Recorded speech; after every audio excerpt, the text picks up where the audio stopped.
शुक्र प्रदोष व्रत कथा। हिंदू पंचांग के अनुसार प्रदोष व्रत हर माह में भगवान शिव की कृपा पाने के लिए रखा जाता है।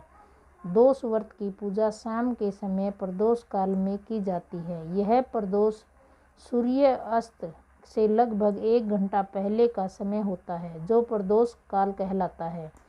कहते हैं कि प्रदोष व्रत का पालन करने से व्यक्ति की हर मनोकामना पूरी होती है। इतना ही नहीं, उसकी समस्त आर्थिक समस्याओं का समाधान होता है। इसलिए हर व्यक्ति को प्रदोष व्रत का पालन करना जरूर चाहिए। इस बार यह व्रत आज दिन शुक्रवार यानी 31 दिसंबर 2021 को रखा जा रहा है।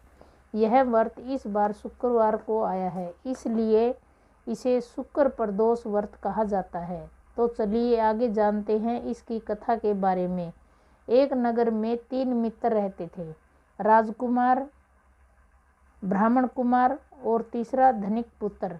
राजकुमार और ब्राह्मण कुमार विवाहित थे। धनिक पुत्र का भी विवाह हो गया था, लेकिन गोना शेष था। एक दिन तीनों मित्र स्त्रियों की चर्चा कर रहे थे। ब्राह्मण कुमार ने स्त्रियों की प्रशंसा करते हुए कहा, नारीहीन घर भूतों का डेरा होता है। धनिक पुत्र ने यह सुना तो तुरंत ही उसने अपनी पत्नी को लाने का निश्चय कर लिया।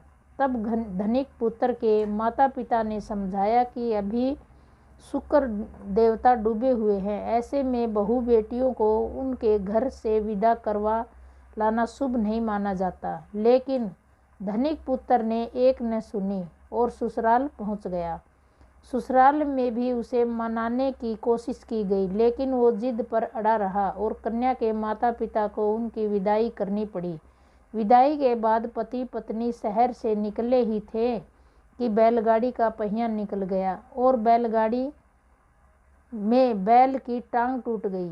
दोनों को चोट लगी, लेकिन फिर भी वो चलते रहे। कुछ दूर जाने पर उनका पाला डाकुओं से पड़ा, जो उनका धन लूट कर ले गए। दोनों घर पहुंचे। वहां धनिक पुत्र को सांप ने डस लिया। उसके पिता ने वैद्य को बुलाया तो वैद्य ने बताया कि वो 3 दिन में मर जाएगा। जब ब्राह्मण कुमार को यह खबर मिली, वो भी धनिक पुत्र के घर पहुंचा और उसके माता पिता को शुक्र प्रदोष व्रत करने की सलाह दी और कहा कि इसे पत्नी सहित वापिस ससुराल भेज दे।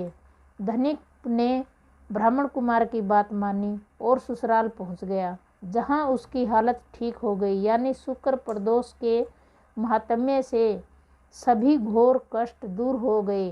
कहते हैं कि जो व्यक्ति भी इस दिन कथा सुनता या पढ़ता या भगवान उसके सारे कष्ट दूर कर देते हैं। ऐसा कहा गया है कि व्रत पूर्ण होने के बाद हवन जरूर करना चाहिए।